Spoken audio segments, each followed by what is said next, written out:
comparatively. Power is comparative. Flashlight has power. Clock has power. Uh, Various type of motors in automotives, vehicles have power, and it's all comparative. Some have more power than others. It's the same with people. Also, each and every individual has power, but even the same individual will have power at one time that person will not have at another time, because people deteriorate. Sometimes people are sick, in which case their physical power is less. Probably their mental power too, depends on the type of sickness. So the non-white people of the planet collectively have less power on an ongoing basis in all areas of activity than the white supremacists. That's why they are classified as non-white by the white supremacists, so that distinction will be made, not just on the basis of color in the abstract, but for a purpose.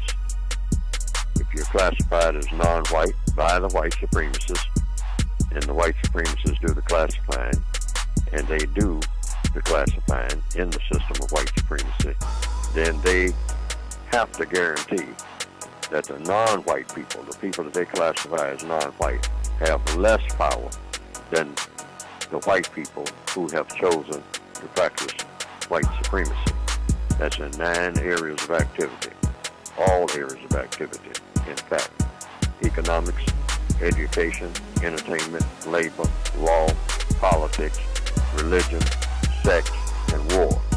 The white supremacists will dominate and control and mistreat through their power those people on the planet who they classify as non-white and or as perennial, standard, subject, throwaway people.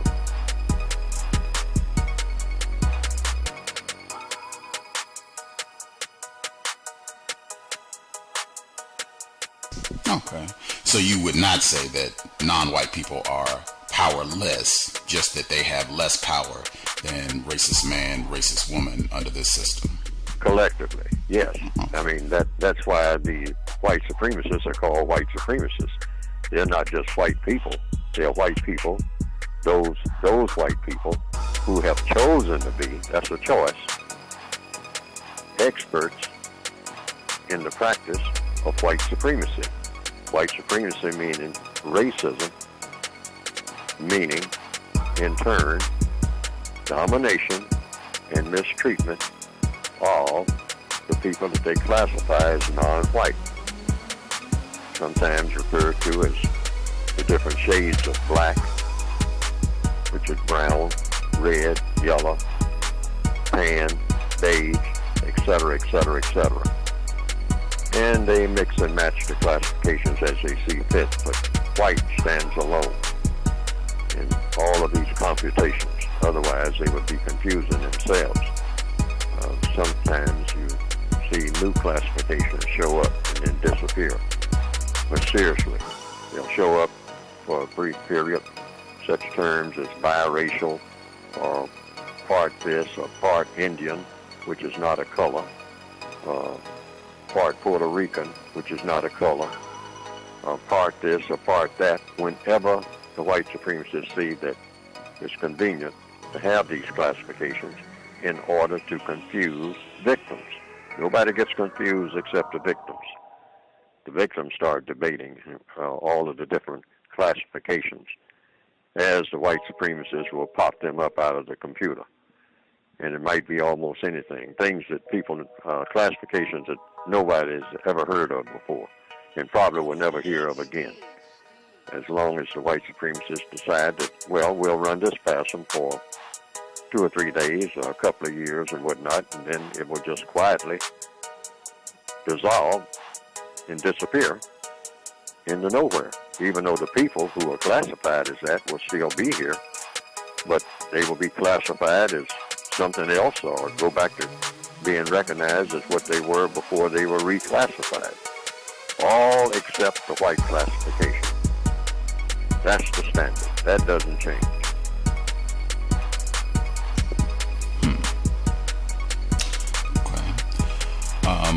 This calendar year, 2012, we've been having a lot of dialogues about direct acts of white terrorism, violence directed at non-white people.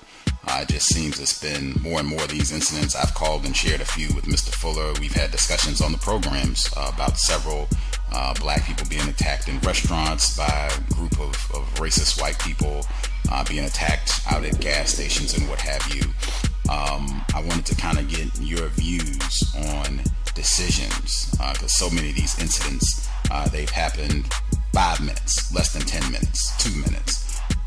What are some of the decisions, best decisions, that black people can make to avoid these incidents, and or when it looks like something like this could be starting up? What are some of the best decisions that black people can make to minimize damage, minimize the likelihood of being harmed in these sort of situations? Well, you try to stay away from anybody who you think might harm you, whether they're white or non-white. The world is full of harm. I mean, everywhere you go, there's harm, the potential for harm, because the white supremacists like for people to be in danger. That's their thing. They glorify that. I mean, they pump that up. That's a part of their package. They're warlike. They have to be warlike. You're going to have a system of racism, a political and religious system based on mistreating people based on color. You have to be in a wartime mode at all times. So everyone is now on a battlefield and has been ever since the beginning of the system of white supremacy.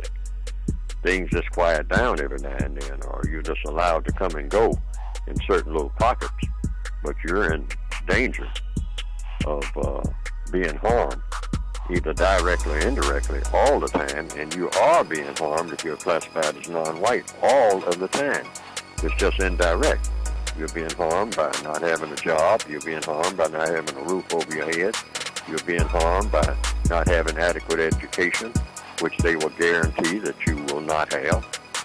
I mean, and if you get what they say is the standard, a few might squeeze through and whatnot, then when they present themselves and say that they would like to get a job or something like that, then the white supremacists will say, well, yes, you have all of your papers here and everything is in order that I have provided for you, but and you have met all the criteria, except I just don't have anything ready right now. So in the meantime, you'll have to find something else to do, knowing full well that there's nothing else to do on a planet that they control every inch of. So you wander away and wonder, what are you going to do? And then they say, well, you do have some options, and you can do something of a criminal nature, of which I am well prepared for you to do that, because that's what I basically prepared you for. If you're a black male and a growing number of black females in the northwestern hemisphere and in a growing number of other places on the planet. Just depends on how they want to orchestrate the harm that they do. So the flat answer is, you just be on the lookout to be harmed at any time. You're already in a system that's harmful. It's not a system that's designed to have you grow into a constructive person if you're classified as non-white. All of the odds are set up, all of the machineries in place are set up to make you do non-constructive things or be in a non-constructive environment as much as possible, even when you don't recognize it as being such. But it's all about being harmful. One person being harmful to another. That's glorified.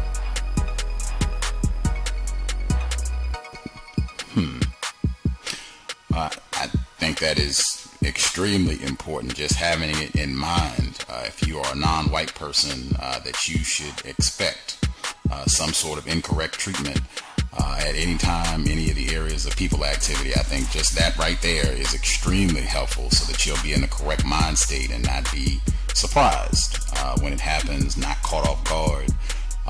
I know one of the other things, at least a pattern that I've observed in a lot of these incidents, is that the direct violence has been preceded by some sort of name calling.